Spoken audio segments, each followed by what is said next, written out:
ЕЦИК Загоре създаде реална среда, където можем и обучаваме учениците. Така, това не е просто отделна инициатива на хъба, а е практика, чрез която свързваме образованието, технологиите и бизнеса. Най-ценното нещо за мен е връзката между теорията и практиката. Чувствам, че вече съм по-подготвен за работа в IT сектора. Научи как да решаваме реални софтуерни проблеми. Какъв е проблема?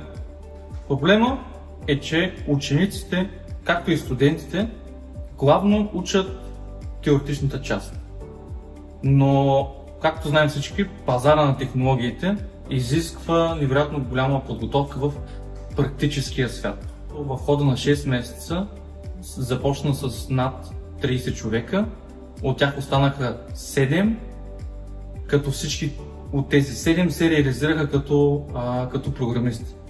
Дали стажанти, дали на ниво младши програмист, всеки един от тях вече е реализиран специалист по даденото си направление.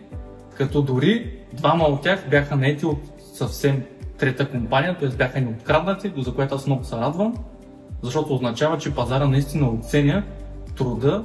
Работата на учениците в реалния бизнес е от голяма стойност, защото само часове на теория не помагат. Мотивацията на учениците се покачи драстично.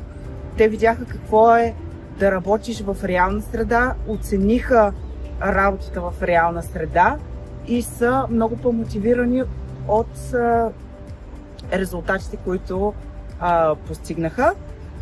Най-важното е да видят какво им предстои в действителност, а не само в училищна среда. Мисля, че знанието, което получавам от академията, има реална истинска стойност.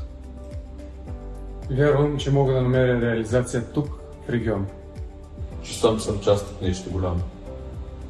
Когато тези млади хора останат в региона и се превърнат в експерти в иновациите в новите технологии, те ще станат двигателя на ЕЦИК Загоре. Това ще ни даде изключително голям потенциал за развитие на текущите бизнеси, както и на региона.